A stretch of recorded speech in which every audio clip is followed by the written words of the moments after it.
प्रथम स्कंध एकादश अध्याय श्लोक संख्या 36।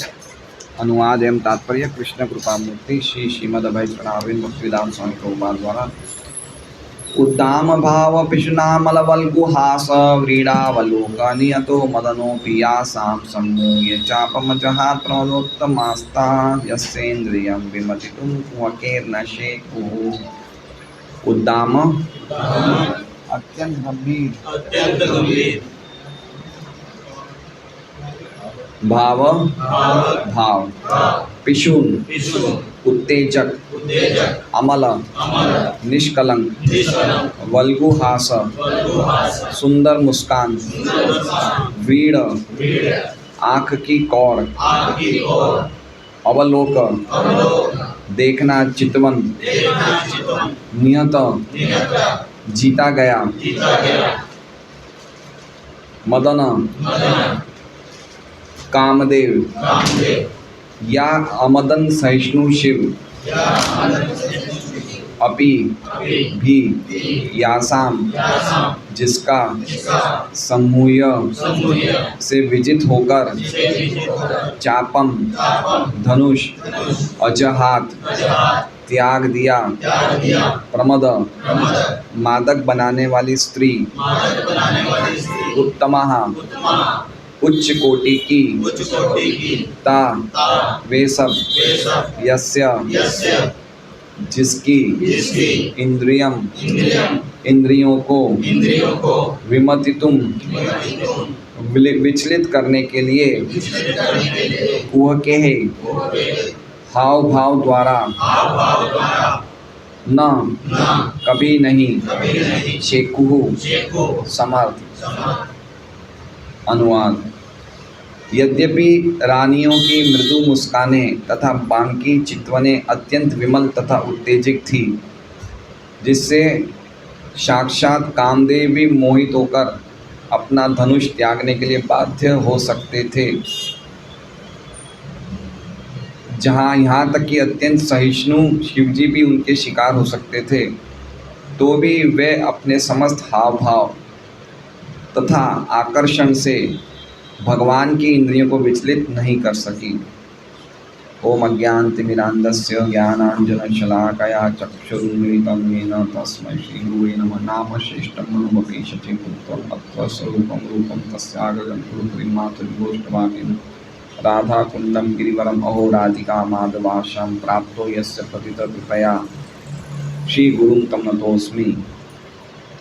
वन्देऽहं श्रीगुरोः श्रीयुतः पदकमलं श्रीगुरुं वैष्णवांश्च श्रीरूपं सह्रजातं सैगण्डगुणाथान्वितं तं सजीवं साद्वैतं सावधूतं परिजनसहितं कृष्णचैतन्यदेवं श्रीराधाकृष्णपादान् सैगण्डललिता श्रीविशाखान्वितांश्च गुरु वैष्णव भगवान की ने स्मरणाय विघ्नविनाशाय अनायासाय निजवांछितपूर्ण।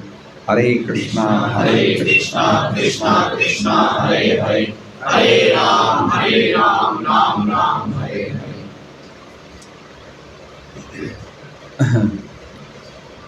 तो श्रीमद् भागवतम में सभी भक्तों का स्वागत है। और आज के श्लोक में और आखिरी 39वें श्लोक तक, ये 4 श्लोकों में भगवान के दिव्य चरित्र का वर्णन किया जाएगा कि भगवान की व्यक्तित्व का क्या दिव्यता है। दिव्य मतलब भगवान का चरित्र किस प्रकार प्रकृति के 3 गुणों से परे है, गुणातीत है, उसको कहते हैं दिव्य। मतलब उनके चरित्र में, उनके व्यक्तित्व में कहीं भी प्रकृति के 3 गुणों का कोई भी दूषण नहीं है। वो मायातीत है, गुणातीत है ना।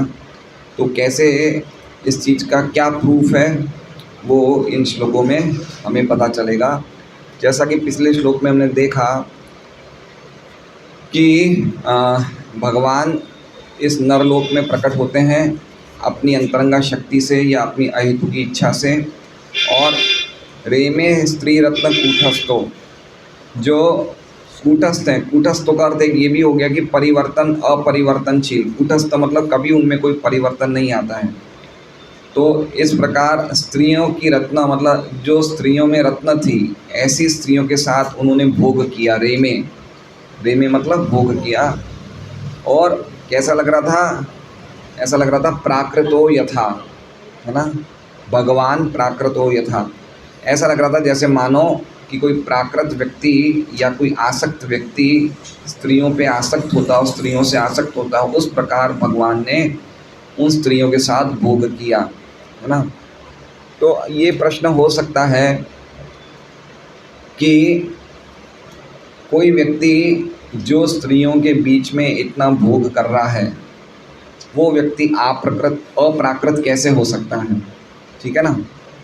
देखिए मेरी बात समझिए, शास्त्र के अनुसार स्त्री संग या स्त्री में आसक्ति भवबंधन का मुख्य कारण है। ठीक है, हम एक स्त्री से संग करते हैं या आसक्ति रखते हैं, वो हमारे भवबंधन का मुख्य कारण है।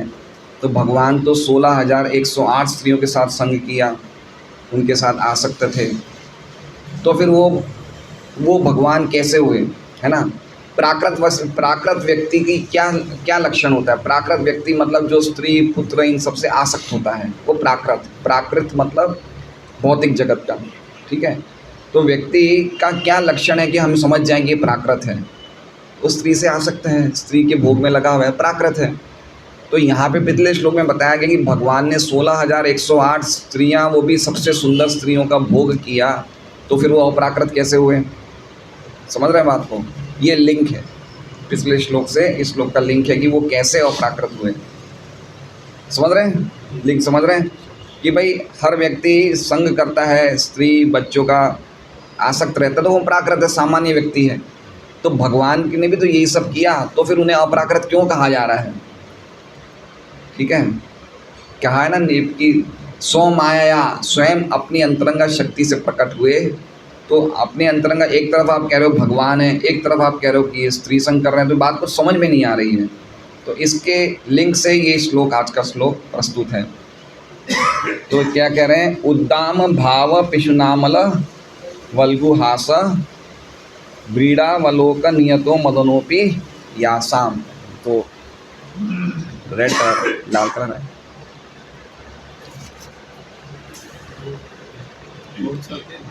हैं? हाँ हाँ हाँ, वो सही कह रहे हैं आप, बार बार खड़ा रहना समस्या है। तो ऐसे समझेंगे, मैं आके समझाऊँ, कैसे समझेंगे? समझ लेंगे। तो देखिए सबसे पहले लिखा हुआ है यासाम, यासाम लिखा हुआ है। हाँ, यासाम मतलब रानियों की। यासाम मतलब क्या हुआ? रानियों की। और फिर लिखा है वल्गुहास, वल्गुहास मतलब मधुर मुस्कान। रानियों की, वल्गु मतलब मधुर, हास मतलब मुस्कान। तो रानियों की मधुर मुस्कान। और फिर है व्रीड़ा, व्रीड़ा मतलब लज्जा से भरी हुई और आँख के कोर से देखना, जैसे इसमें लिखा है आँख के कोर का देखना। प्रभुपाद जी अर्थ में होता है कोर मतलब समझ रहे हैं, कॉर्नर मतलब ऐसे देखना, ऐसे ऐसे समझ रहे हैं, ऐसे तिरछी आँखें, तिरछी आँखों से देखना ऐसे। और एक बार समझ लीजिए कि कोई भी स्त्री अगर ऐसे तिरछी आँखें से कोई भी पुरुष को देख लो ना, वो फ्लैट हो जाएगा सीधा। आप समझ रहे हैं? आप समझ लीजिए कि अगर हम गाड़ी चला रहे हैं और कोई स्त्री हमें ऐसे तिरछी आँखों से देख ले शर्म से, तो हम उसकी तिरछी आँख की चितवन उस दिन तो कम से कम नहीं भूल पाएंगे, हम अटैच हो जाएंगे, इतनी खतरनाक होती है ना। तो कह रहे हैं कि वो स्त्रियों की सबसे पहले तो वो रानियों की मधुर मुस्कान, व्रीड़ा, व्रीड़ा मतलब तिरछी आँखों से अवलोकन, अवलोकन मतलब देखना, व्रीड़ा मतलब तिरछी आँखों से, अवलोक मतलब देखना। और फिर कह रहे हैं अलम, अलम मतलब यद्यपि, अलम का अर्थ हो गया यद्यपि निष्कलंक था, निष्कलंक मतलब प्योर था, उनकी काम की दृष्टि नहीं थी, निष्कलंक थी, बिल्कुल शुद्ध दृष्टि से उन्होंने देखा। और उद्दाम भाव सबसे पहले आ गया, उद्दाम भाव मतलब अत्यंत गंभीर भाव से, उद्दाम मतलब प्रगाढ़ प्रेम से देखा उन्होंने, है ना। तो क्या हमारा सेंटेंस क्या हुआ? रानियों की मधुर मुस्कान एवं आँखों के कोर से देखना, यद्यपि अलम, एवं अत्यंत गंभीर भाव से। फिर लिखिए पिशून। पिशून मतलब उत्तेजक था।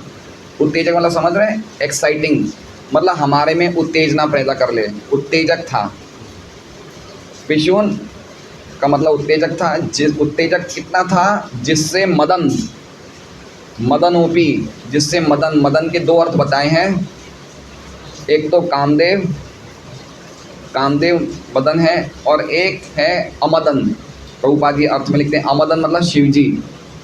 शिवजी बड़े सहिष्णु हैं, है ना, लेकिन उनकी स्त्रियों की जो दृष्टि थी इतनी उत्तेजक थी कि कामदेव या फिर सहिष्णु शिवजी, फिर है अपी, मदनों पे क्या अपी है ना, अपी मतलब भी।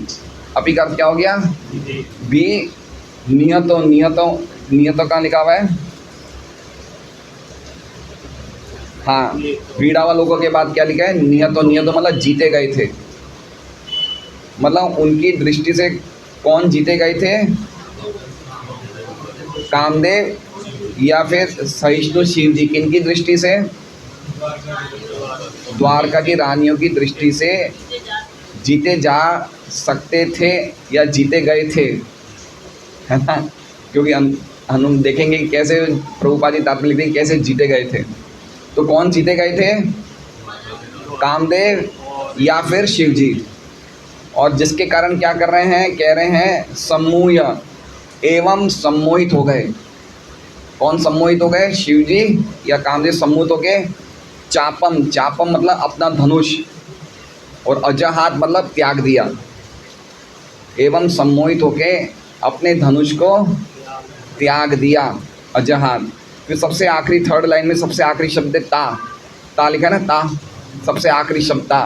उसका अर्थ हो गया तथापि वे सब। तथापि, इतना सम्मोहित होने के बाद भी तथापि वे सब। कौन, तो कह रहे हैं प्रमदा। प्रमदा मतलब वो मादक बनाने वाली स्त्रियों ने। प्रमदा का अर्थ पता है क्या है, देखिए अर्थ में प्रभुपाद जी क्या लिख रहे हैं, मादक बनाने वाली। मादक मतलब पागल करने वाली, है ना। जैसे स्त्री के प्रेम में लड़का मजनू हो जाता है, हम बोलते हैं ना, ऐसे पागल हो जाता है। हम देखते हैं, हम बुक डिस्ट्रीब्यूशन करने जाते हैं, जेंट्स लेने को तैयार हो जाते हैं कमरे, अरे अठे आओ, अंदर आओ, अंदर क्या घुट्टी पिलाती तुरंत जेंट्स ना कर देते हैं। देखा है हमने ऐसा कि स्त्री के वश में व्यक्ति किस हद तक पागल हो जाता है। वो उसका अर्थ क्या हो गया, प्रमदा। प्रमदा मतलब मादक बनाने वाली स्त्रियां, और उसमें भी क्या थी, उत्तमा। उत्तम मतलब उत्तम कोटि की मादक बनाने वाली स्त्रियां थी। देख रहे हैं, पहली बात तो प्रमदा थी, मादक बनाने वाली स्त्रियां थी। और मादक बनाने वाली स्त्रियों में भी क्या उनकी कैटेगरी थी, उत्तमा मतलब सबसे उत्तम कोटि की होते हुए भी, उत्तम कोटि की होते हुए भी कुह के। कुह के मतलब अपने हाव भाव द्वारा। कुह के लिखा हुआ है सबसे आखिरी लाइन में, कुह के अपने हाव भाव द्वारा। यस्य, यस्य मतलब सबसे लास्ट लाइन में, यस्य मतलब भगवान श्री कृष्ण की। इंद्रियम मतलब इंद्रियों को, ठीक है, इंद्रियों को। फिर क्या है, विमतितुम। विमतितुम मतलब विचलित। विमतितुम मतलब मथना, मथना, मथना हो गया या विचलित करना। फिर लिखा है कुआ के बाद लिखा है शब्द न। न मतलब कभी नहीं, मतलब भगवान श्री कृष्ण की इंद्रियों को वो कभी भी विचलित नहीं, शेकु समर्थ हो पाई।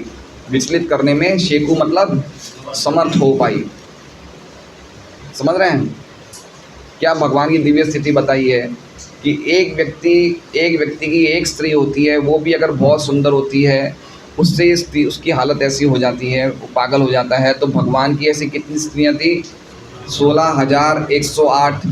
वो भी कैसे थी, प्रमदा उत्तमा, उत्तम प्रमदा थी। प्रमदा थी मतलब एक स्त्री में इतनी क्वालिटीज़ थी कि वो शिव जी या मदन जी को भी उनको विचलित कर सकती थी। लेकिन वो 16,108 स्त्रियां एक साथ भगवान को विचलित नहीं कर पाई।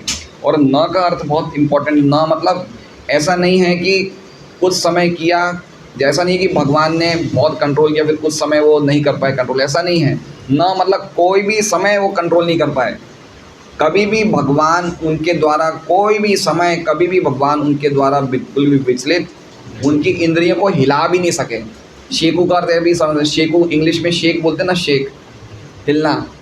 तो उनकी इंद्रियों को वो हिला भी नहीं पाए, विचलित नहीं कर पाए। ये भगवान कृष्ण की दिव्य स्थिति है।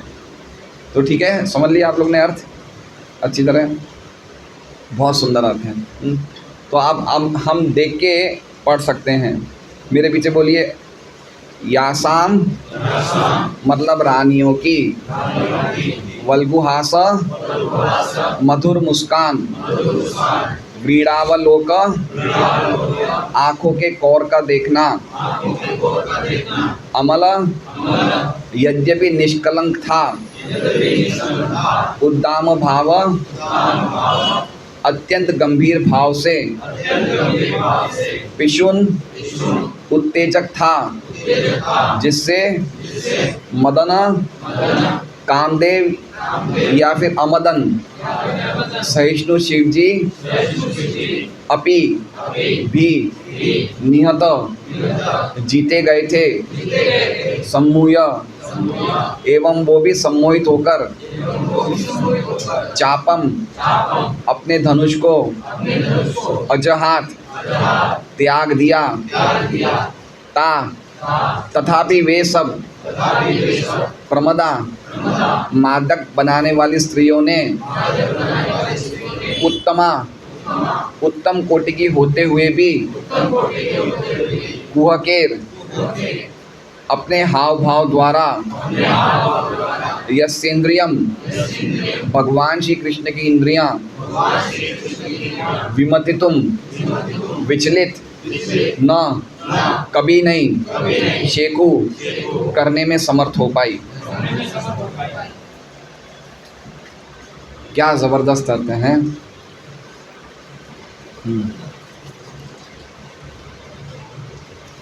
श्रीधर स्वामी की टीका हम देखेंगे।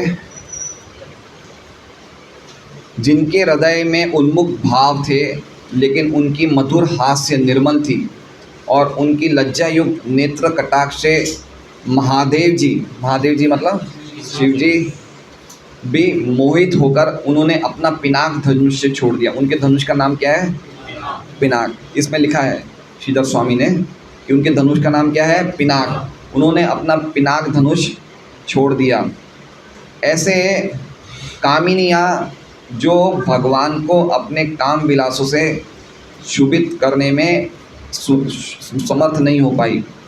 दूसरा अर्थ ये है कि उन्होंने विश्व विजयी कामदेव को भी मुग्ध कर दिया और कामदेव ने भी अपना धनुष्य का परित्याग कर दिया। ऐसी कामिनियों ने भगवान का मन को हिला नहीं पाई।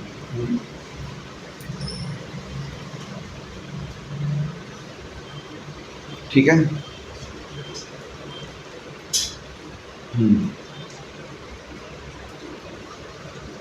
अब देखिए श्रीधर विश्वनाथ चक्रवर्ती ठाकुर ने बहुत अच्छी टीका, मतलब वो तो हमेशा ज़बरदस्त लिखते ही हैं।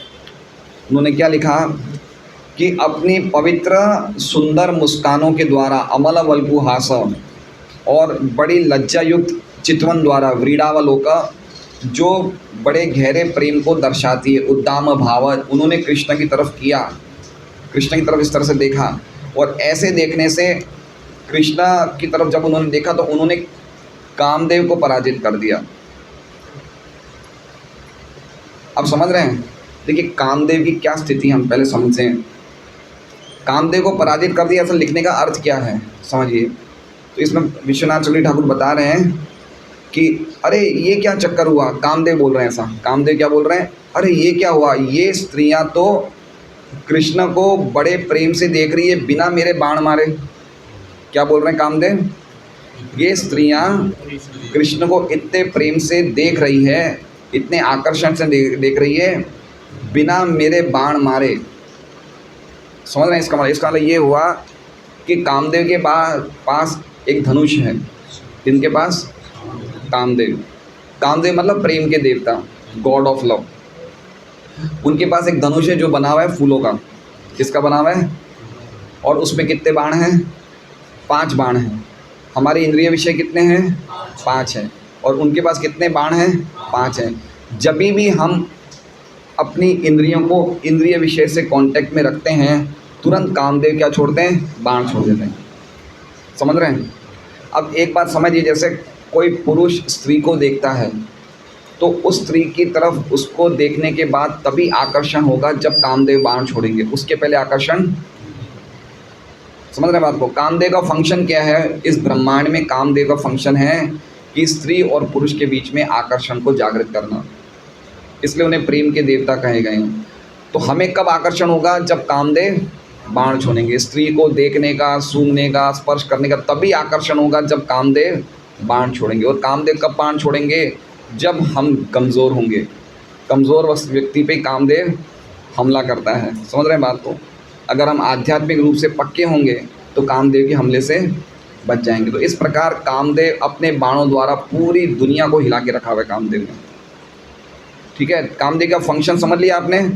जैसे ही कोई पुरुष स्त्री को देखेगा तो तुरंत बाण चला देगा कामदेव, और वो बाण चलाने के बाद आकर्षण होता है। ये कामदेव का फंक्शन है। अब कामदेव क्या कह रहे हैं कि मैंने तो अपना बाण चलाया नहीं, उससे पहले ये तो आकर्षित हैं। कामदेव को क्या सरप्राइज़ क्या हुआ कामदेव को कि मैंने तो अपना बाण अभी तक चलाया नहीं, उससे पहले ये स्त्रियां भगवान को आकर्षण से देख रही है। तब फिर कामदेव ने जब खुद कृष्ण को देखा तो कृष्ण के माधुर्यों से खुद कामदेव आश्चर्यचकित हो गए, और वो प्राकृत कामदेव जो भगवान कृष्ण को विमोहित करने आए थे वो खुद ही विमोहित हो गए। इसलिए उन्होंने अपना धनुष छोड़ दिया। बोले मेरे धनुष का काम ही नहीं है यहाँ पे, मेरे बिना धनुष के तो मेरे बिना धनुष के तो यहाँ तो काम चल रहा है। इसका मतलब क्या हुआ? इसका मतलब जो भगवान का काम है वो प्राकृत नहीं है, वो अप्राकृत है। समझ रहे हैं बात को? कामदेव का काम क्या है? भौतिक काम जगाना, लेकिन उन्होंने ये जगाया नहीं, उससे पहले ही वो आसक्त थे।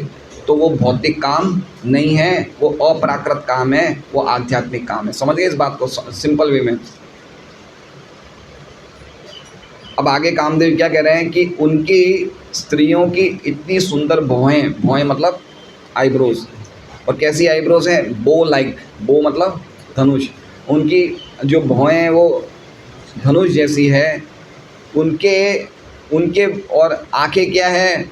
बाण हैं। क्या कह रहे हैं कामदेव कि वो स्त्रियां जो द्वारका की रानी हैं उनकी भौहें क्या हैं? धनुष है, और आंखें क्या है? किस पे फेंक रही है? कृष्णा पे। तो बोले इतने खतरनाक जब धनुष बाण है तो मेरे धनुष बाण की क्या जरूरत है? इसलिए उन्होंने छोड़ दिया।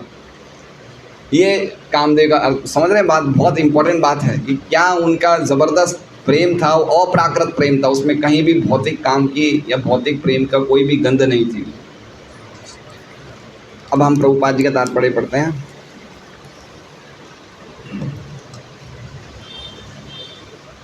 तात्पर्य,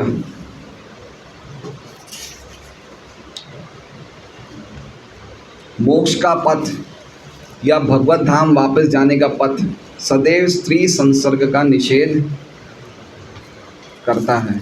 अच्छा हाँ, विश्वनाथ चक्रवर्ती ठाकुर ने भी लिंक दिया, वो तो बताना ही भूल गया मैं। उन्होंने पिछले श्लोक से इस श्लोक का क्या लिंक किया है?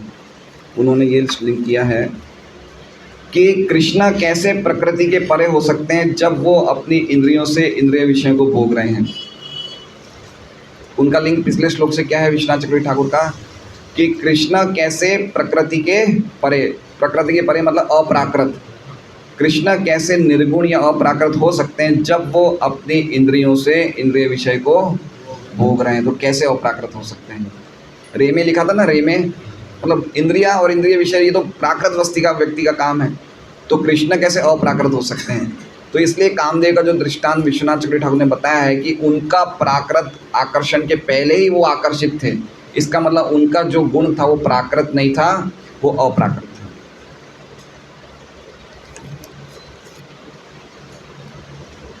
अब तात्पर्य में देखिए, प्रभुपाद जी सबसे पहले ये बताना चाहते हैं, प्रभुपाद जी का बोलने का तात्पर्य क्या है कि भौतिक जगत में व्यक्ति को दो प्रकार की गड़बड़ियाँ होती है। पहली बात तो कि कृष्ण को अपने लेवल पे ले आएगा, वो है ना, कृष्ण को अपने लेवल पे ले आएगा का मतलब ये समझने की कि वो देखता है कि कृष्ण जब भोग कर रहे हैं तो हम भी कर सकते हैं। और दूसरा वो क्या देखता है कि कृष्ण कैसे भगवान हो सकते हैं जब वो भोग कर रहे हैं।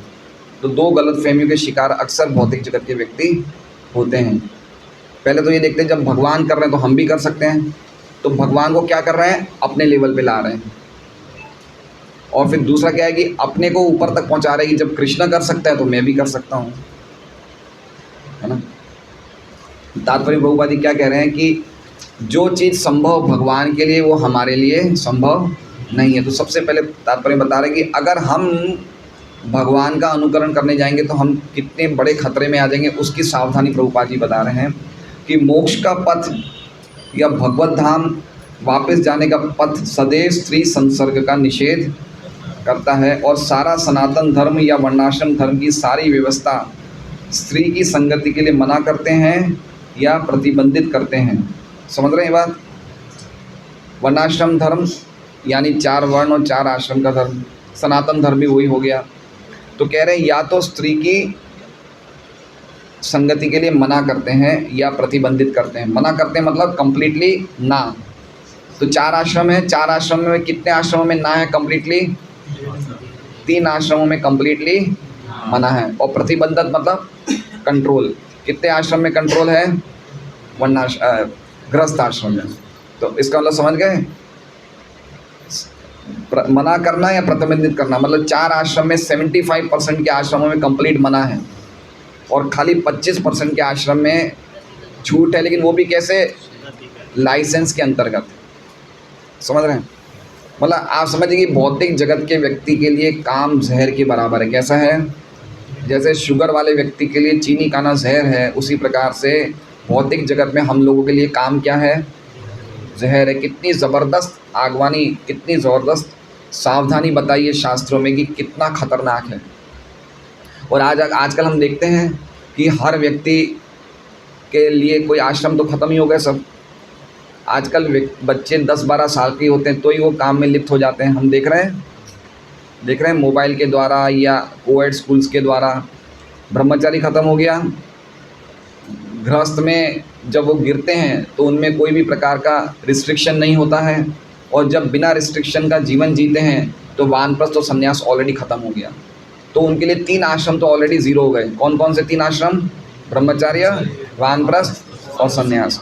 और गृहस्थ में वो जो घुसता है वो पूरी तरह से अंधा होकर घुसता है, तो उसके लिए कोई भव सागर से निकलने का कोई दूर दूर तक चांस नहीं है। इसलिए आजकल कोई व्यक्तियों को आध्यात्मिक जीवन में कोई प्रकार का इंटरेस्ट ही नहीं बचा है ना, क्योंकि वो भव सागर से निकलने की भावना ही ख़त्म हो जाती है। कितना खतरनाक है काम। उसको इतना मीठा लगने लग जाता है, जगत इतना मीठा लगे वो निकलना ही नहीं चाहता है ना। वो उसको लगता है कि सब कुछ यही है। और इसलिए देखिए, आप एक बात समझिए कि जितने भी वृद्ध व्यक्ति होते हैं, बड़ी उम्र के व्यक्ति होते हैं, वो लोग, उनका एक फ्रस्ट्रेशन का या उदासी का एक कारण ये भी है। क्या कारण है? क्योंकि उन्होंने जीवन भर इंद्रियों को कंट्रोल नहीं किया, और वृद्धावस्था में भी इंद्रियों को भोगने की इच्छा बनी रहती है। कभी भी ये नहीं सोचना चाहिए कि हम बूढ़े हो जाएंगे या बड़े हो जाएंगे तो हमारी इंद्रियां विषय का भोग करने की इच्छा ख़त्म हो जाएगी। कभी नहीं होगी है। इसलिए इसे कहा गया है प्रसंगम प्रसंगम अजरम पाशम। जो ये काम का जो पाश है, पाश मतलब समझ रहे हैं, बंधन है, वो कैसा है? अजरम। अजरम मतलब उसमें कोई भी बुढ़ापा से भी फ्री है। इसलिए हम देखते हैं कि कामदेव जब अटैक करते हैं तो इस प्रकार अटैक करते हैं कि कभी कभी बूढ़े व्यक्ति को जवान स्त्री से प्रेम हो जाता है, कभी कभी जवान स्त्री को बूढ़े व्यक्ति से प्रेम हो जाता है, कभी कभी बूढ़ी स्त्री को जवान पुरुष से प्रेम हो जाता है। कोई उम्र को नहीं दिखता। कामदेव का तो काम यही है अपने बाणों से अटैक करना, बस। समझ रहे हैं? इसलिए जो वृद्ध व्यक्ति होते हैं वो ज़्यादातर क्यों मायूस हो जाते हैं कि उन्होंने देखा कि हमें ऐसा शरीर चाहिए, लेकिन अब हमारा शरीर इंद्रियों को भोगने के लिए बराबर नहीं है, लेकिन उनकी भावनाएं ख़त्म नहीं हुई, लेकिन शरीर ख़त्म हो रहा है। तो बड़े उदास हो जाते हैं कि अब हम क्या करें। इसलिए ऐसी स्थिति में आने से पहले ही हमें अपनी इंद्रियों को कंट्रोल कर लेना चाहिए, नहीं तो हमारा बुढ़ापा बहुत ही खतरनाक जाता है, बहुत फ्रस्ट्रेशन हो जाता है। और जो भक्त बुढ़े जो भक्त होते हैं वो बड़े खुश होते हैं कि अब हमारा समय आ गया है मृत्यु का, अब हमें और तैयारी से और क्या कहते हैं,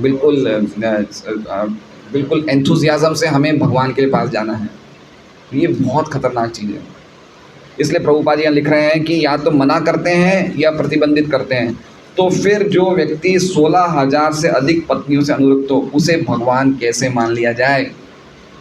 क्या कह रहे हैं प्रभुपाद जी कि अरे हमारा सनातन धर्म ही मना करता है पुरुष को स्त्री के साथ, इतने सारे चारों आश्रम में 75% आश्रम में मना कर रहा है, खाली 25% के लिए प्रतिबंधित, वो दे रहा है, तो फिर भगवान कैसे 16,000 स्त्रियों के साथ संग कर रहे हैं? कैसे उनको भगवान मान लिया जाए? समझ रहे हैं बात को? देखिए, हम कोई भी गुरु को चुनते हैं तो उसे गुरु को चुनने की हमारी क्या वो होती है, पद्धति होती है कि भाई वो विरक्त होना चाहिए, है ना, सन्यासी होना चाहिए, विरक्त होना चाहिए। कभी भी हम ऐसे गुरु को चुनेंगे जिसकी 4-5 शादियाँ हो रखी हो, या अगर कोई ऐसा व्यक्ति होगा जो आध्यात्म के मार्ग में होगा और ऐसे स्त्रियों के साथ रहता हो, तो हम हमारे लिए उसके लिए क्या नजर रहेगी? निराशाराम कहाँ है अभी? जेल में। क्यों गया जेल में? स्त्रियों से गड़बड़ करी तो ही गया ना। तो सामान्य व्यक्ति की नज़र में धर्मात्मा पुरुषों के लिए कितनी खराब नज़र जाती है जब उनको पता चलता है ये ऐसी गड़बड़ी कर रहे हैं। समझ रहे हैं? तो जो इस पूरे जगत के गुरु हैं, कृष्णम वंदे जगत गुरु, वो 16,000 स्त्रियों के, ये एक्चुअली में प्रभुपाद जी क्यों बोलना चाहते हैं कि हम तो मानते कि कृष्ण भगवान हैं, लेकिन थोड़ा हमें समझना चाहिए कि किस तरह से भगवान हैं। पॉइंट ये समझ रहे हैं? ठीक है, हम तो इस बात को गहराई से नहीं ले रहे हैं, हाँ भगवान है, भगवान तो कुछ भी कर सकते हैं, लेकिन किस तरह से इस साइंस को समझने के लिए। इसलिए आगे देखिए प्रभुपाद जी क्या लिखते हैं, ये प्रश्न उन जिज्ञासुओं द्वारा उठाया जा सकता है जो वास्तव में परमेश्वर की दिव्य प्रकृति को जानने के लिए, बहुत इंपॉर्टेंट लाइन है मेरे हिसाब से, इतनी वंडरफुल लाइन प्रभुपाद जी लिखे हैं कि ये प्रश्न हमारे जिज्ञासुओं के मन में आना चाहिए अगर हम वास्तव में कृष्ण की प्रकृति को समझना चाहते हैं। बैठ के चर्चा करनी चाहिए कि अरे भाई, स्त्रियों का संग इतना खतरनाक है, भगवान 16,000 स्त्रियों के साथ। नास्तिकता वाले प्रश्न नहीं है, जिज्ञासु के प्रश्न है ये। इसमें स्पष्ट प्रभुपाद जी कह रहे हैं कि एक जिज्ञासु के मन में भाव उठना चाहिए कि भगवान कैसे, उन्हें समझना चाहिए कि भगवान कैसे भगवान है, कितने महान है, उसको डीपली एनालाइज करना चाहिए। इसलिए लिखा है कि ऐसे प्रश्नों का उत्तर देने के लिए ही नैमिषारण्य में मुनियों ने इस श्लोक में तथा अगले श्लोकों में भगवान के दिव्य स्वभाव के विषय में विचार विमर्श किया। उन्होंने विचार विमर्श किया, उन्होंने दिमाग लगाया भी ऐसा कैसे है ना। लोग तो घर संसार छोड़ के भगवान को प्राप्ति के लिए निकलते हैं और उस व्यक्ति को भगवान मान लिया जाए जो ऐसे 16,000, तो उसको कैसे समझा जाए, ऐसी उनके मन में जिज्ञासा थी। यहाँ ये स्पष्ट है कि स्त्रियों के आकर्षक हाव भाव जो कामदेव को या परम सहिष्णु परम शिवजी पुरुष शिवजी को भी डिगा सकते हैं, वे भगवान की इंद्रियों को नहीं जीत सके। कामदेव का एकमात्र कार्य है संसारी काम वासना को उद्दीपित करना। सारा ब्रह्मांड कामदेव के बाण से विचलित होकर गति कर रहा है। सही बात है ये। क्या कामदेव की फंक्शन देखिए, विश्व के सारे कार्यकलाप स्त्री तथा पुरुष के केंद्रीय आकर्षण के कारण गतिशील है। ये पॉइंट समझ रहे हैं? मार्शल जो एक बहुत बड़े इकोनॉमिस्ट थे, मार्शल, उन्होंने कहा कि family affection is the impetus to work, attraction और affection for family is the impetus to work. समझ रहे हैं? मतलब व्यक्ति का परिवार में स्नेह होता है, स्त्री पुत्र से स्नेह होता है, तो ही वो काम करने के लिए जाता है। कभी कभी ऐसे माँ बाप कहते हैं लड़के का मन नहीं लगता काम धंधे में, शादी करवा दो। शादी करवाने से उसमें क्या होगा, अपने आप ही काम करने की इच्छा है कि भाई जो मेहनत करना है, संघर्ष करना है, कुछ करना है। तो इसलिए प्रभुपाद जी कह रहे हैं कि जो व्यक्ति को गतिशील कर रहा है इस जगत में, काम के प्रति गतिशील कर रहा है, वर्क के प्रति गतिशील कर रहा है, वो क्या है, वो स्त्री पुरुष का आकर्षण है। पुरुष अपनी रुचि की सहचरी खोजता रहता है और स्त्री उपयुक्त पुरुष की तलाश में रहती है। भौतिक उत्तेजना की यही शैली है। ठीक है, अब इसमें दो चीज़ें हमें समझ में आई, ये अभी तक जो हमने पढ़ा। पहली बात कि हमारे लिए स्त्री संग कितना खतरनाक है जो भगवान के रास्ते में जाना चाहते हैं। दूसरा, कामदेव का क्या फंक्शन है, कामदेव का क्या फंक्शन बताया और हमारे लिए कितना खतरनाक है ये बताया। आगे प्रभुपाद जी कह रहे हैं, ये श्लोक बहुत ही इंपॉर्टेंट है, ये भी आप कंठस्थ कर सकते हैं, जो श्लोक का अनुवाद पूरा प्रभुपाद जी ने लिखा है। भौतिक उत्तेजना की यही शैली है और ज्यों ही पुरुष का संयोग स्त्री से हो जाता है, त्यों ही यौन संबंध के द्वारा जीव दृढ़ भौतिक बंधन में बंध जाता है। परिणाम ये होता है कि घर, मातृभूमि, संतान, समाज तथा मैत्री एवं संपत्ति संग्रह के प्रति नर नारी का आकर्षण उसके संभ्रांत कार्य क्षेत्र बन जाते हैं। संभ्रांत मतलब समझ रहे हैं, संभ्रांत मतलब जो उसका कार्य क्षेत्र है उसका आधार क्या है, संभ्रांत। संभ्रांत मतलब भ्रांत धारणा। अहम ममेति, और श्लोक कौन सा है ये, पुंस स्त्रिया मिथुनि भावमेतम तयोर मिथो हृदय ग्रंथि माहु अथ गृह क्षेत्र सुताप्त वित्तेर जनस्य मोहो यम अहम ममेति। कार्य बहुत कर रहा है, मेहनत बहुत कर रहा है, लेकिन उसका जो बेस है वो क्या है, मैं शरीर हूँ, ये देश मेरा है, ये समाज मेरा है, ये परिवार मेरा। तो उसका जो भी एक्टिविटीज उसने करी सब जीरो हो गई, उसका बेस ही संभ्रांत है।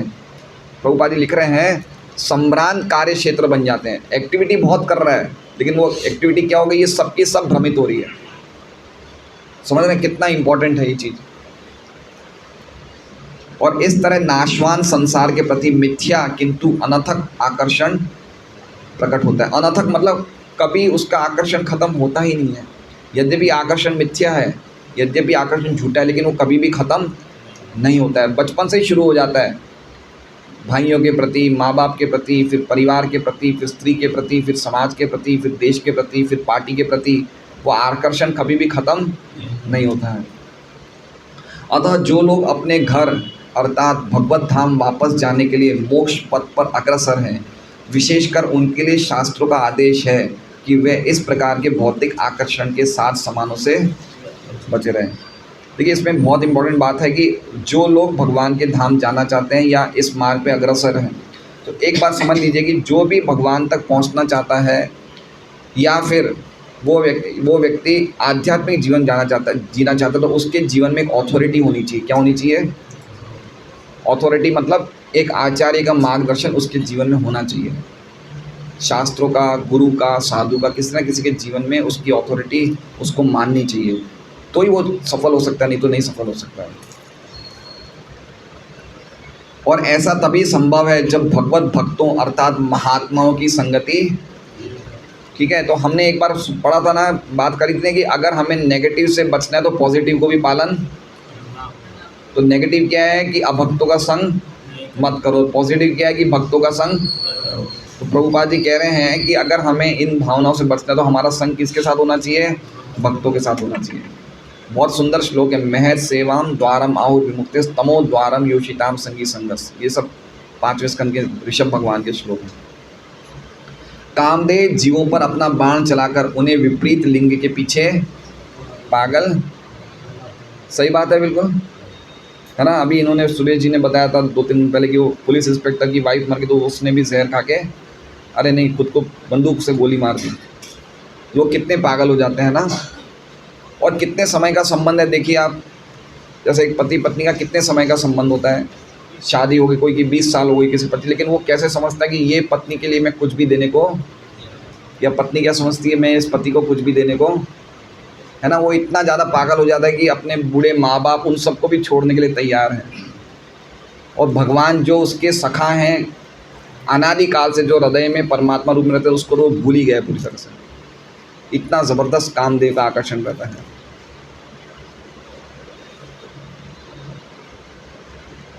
अब देखिए आगे क्या लिख रहे हैं कामदेव। प्रभुपाद आगे लिख रहे हैं, कामदेव जीवों पर अपना बाण चलाकर उन्हें विपरीत लिंग के लिए पीछे पागल बनाता है, चाहे वो सुंदर हो या ना हो। समझ रहे हैं, मतलब हमने ऐसे एग्जाम्पल भी देखे हैं कि कोई पुरुष सुंदर नहीं होता है लेकिन स्त्री सुंदर होती है, कोई स्त्री सुंदर नहीं होती पुरुष सुंदर होता है। लेकिन कामदेव का आकर्षण ये नहीं देखता है। कामदेव का आकर्षण तो चाहे वो कुरूप भी होगा स्त्री, लेकिन पुरुष के लिए वो क्या है, जो कुछ है वो यही है। समझ रहे हैं बात को, ये क्या है, ये कामदेव का आकर्षण है। मतलब ऐसे बाण चलाता है कामदेव की उस व्यक्ति को उस स्त्री के मुख पे पूरी तरह से अट्रैक्ट कर देता है, और वो उसके लिए कुछ भी करने को तैयार हो जाता है। पागल कर देती है स्त्री, है ना, हम देख सकते हैं। तो अगर कोई भक्त ऐसी स्त्री हो तो अपने पति को भक्त भी बना सकती है।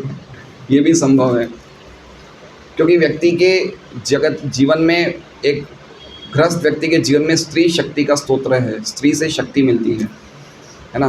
तो अगर स्त्री भक्त होती है तो उसको पुरुष को बहुत बड़ी, जिसे कहते हैं, हेल्प मिलती है, बहुत बड़ा कोऑपरेशन मिलता है। और जिस घर में स्त्री भक्त नहीं हो और पुरुष भक्त हो, या स्त्री भक्त हो पुरुष भक्त नहीं हो, तो उस जीवन में बहुत समस्याएं आती हैं, है ना। विशेष रूप से अगर पुरुष के लिए स्त्री भक्त हो तो उसको जीवन में बहुत, आध्यात्मिक जीवन में ज़बरदस्त उनको सेवा की प्रेरणा मिलती है। कामदेव का प्रभाव उस बर्बर समाज में भी देखा जाता है जो सभ्य राष्ट्रों की निगाहों में कुरूप हैं। इस तरह कामदेव का प्रभाव कुरूप से कुरूप ध्रुपों में भी देखा जाता है। कुरूप से कुरूप समझ रहे हैं मतलब सुअर, कुत्ते, बिल्ली। कुत्ते के लिए कुतिया सुंदर है ना, बिल्ली के लिए बिल्लन, छिपकली के लिए छिपकलन, है ना। तो छिपकली भी अट्रैक्ट हो जाती है। कामदेव खाली मनुष्य समाज में अपने बाण नहीं चला रहा है, वो सभी योनियों में बाण चला रहा है? हम देख सकते हैं।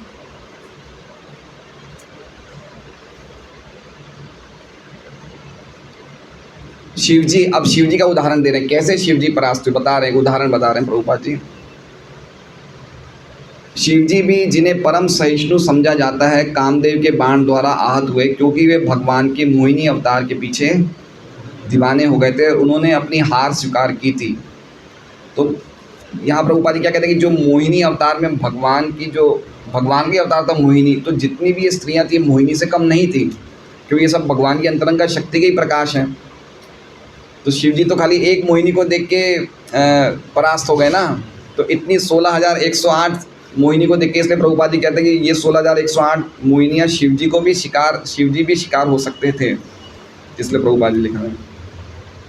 और हताश स्थिति में उसने अपना क्योंकि भगवान के मोहिनी अवतार के पीछे दीवाने हो गए, उन्होंने अपनी हार स्वीकार की थी। तो भी वही कामदेव लक्ष्मी के हाव भाव तथा कटाक्षों से विमोहित हो गया और हताश स्थिति में उसने अपने धनुष बाण को खुद ही त्याग दिया। कहाँ लिखा है ये? अभी हमने टीका में पढ़ा, विश्वनाथ चक्रवर्ती टीका में पढ़ा ना, ये कि वो हताश हो गए कामदेव, उन्होंने अपना धनुष बाण त्याग दिया। भगवान कृष्ण की रानियों की सुंदरता और उनका आकर्षण ऐसा था, फिर भी वे भगवान की दिव्य इंद्रियों को विचलित नहीं कर पाए। अब इसका अर्थ ये समझना चाहिए कि भगवान का जो आकर्षण है वो दिव्य है, भौतिक जगत का नहीं है, और जो रानियां हैं उनके अब जो शरीर है वो दिव्य है। तो उनमें कहीं भी भौतिक जगत की काम लेश मात्रा भी हमारे जैसे हड्डी मांस का शरीर नहीं है। इसका कारण यह है कि भगवान पूर्ण आत्माराम है, अर्थात स्वयं संतुष्ट है। उन्हें आत्मतुष्टि के लिए किसी बाह्य सहायता की आवश्यकता नहीं पड़ती। इसलिए रानियां अपने स्त्रियोचित आकर्षण के द्वारा भगवान को तुष्ट न होते देख, अब देखिए रानियों की दो चीज़ें बता रहे हैं। पहली बात तो उन्होंने जो कुहा के अपने हाव भाव प्रस्तुत किए, या अपनी व्रीड़ा वाली लोकन, या अपने उद्दाम भाव, उनसे भगवान आकर्षित नहीं हुए। भगवान किससे आकर्षित हो? तो कह रहे हैं अपने एकनिष्ठ स्नेह तथा सेवा से उन्हें तुष्ट कर सकी। वे मात्र अनन्य दिव्य प्रेमा भक्ति से ही भगवान को प्रसन्न कर सकी, और भगवान ने भी बदले में पत्नियों के रूप में उनके साथ व्यवहार किया। मतलब समझ रहे हैं? पहले श्लोक में क्या लिखा था? रे में भगवान कूटस्थो लिखा था ना, स्त्री रत्न कूटस्थो। तो भगवान ने जो भी पति बन के उनके साथ जो भी आदान प्रदान किया, क्यों किया? उनकी भक्ति से संतुष्ट होकर, शरीर की सुंदरता से संतुष्ट होकर नहीं किया। शरीर की सुंदरता तो उनको बिल्कुल भी हिला नहीं पाई, लेकिन वो क्यों हिले? भक्ति से हिले वो। वे मात्र अनन्य दिव्य प्रेमा भक्ति से ही भगवान को प्रसन्न कर सकी, और भगवान ने भी बदले में पत्नियों के रूप में उनके साथ व्यवहार किया। भगवान न केवल उनकी अनन्य सेवा से प्रसन्न होकर पत्नीवत पति की भांति उन्हें प्रतिप्रदान किया। पत्नीव्रत एक होता है ना, पतिव्रत पत्नी, तो इसमें क्या लिख रहे हैं? पत्नीव्रत पति, मतलब भगवान एक तरह से उनके बिल्कुल वो हो गए, काबू में आ गए, लेकिन शरीर की सुंदरता के काबू में नहीं, प्रेम की भक्ति, प्रेमा भक्ति के वश में हुए वो। अन्यथा उन्हें इतनी सारी पत्नियों का पति बनने की क्या आवश्यकता थी? वे हर एक के स्वामी पति हैं, खाली 16,000 के नहीं, वो सबके ही पति हैं। किंतु जो उन्हें इस रूप में मानता है वह इसके साथ वैसा ही प्रतिदान करते हैं। भगवान के प्रति अनन्य प्रेम की तुलना कभी भी संसारिक काम वासना से नहीं की जानी चाहिए। ये नितांत दिव्य है। रानियां भी जिस स्वाभाविक स्त्रियोचित ढंग से व्यवहार कर रही थी वो भी दिव्य था, क्योंकि वे अपने भावों को दिव्य आनंदवश ही प्रकट कर रही थी। पिछले श्लोक में बताया जा चुका है कि भगवान एक संसारिक पति जैसे प्रतीत हो रहे थे, लेकिन वास्तव में अपनी पत्नियों के साथ उनका संबंध दिव्य, शुद्ध तथा भौतिक प्रकृति के गुणों से मुक्त था। श्रीमद् भागवतम की जय। वांछा कल्पतरुभ्यश्च कृपा सिंधुभ्यो च पतितानां पावनेभ्यो वैष्णवेभ्यो। तो बहुत ही अद्भुत श्लोक था ये।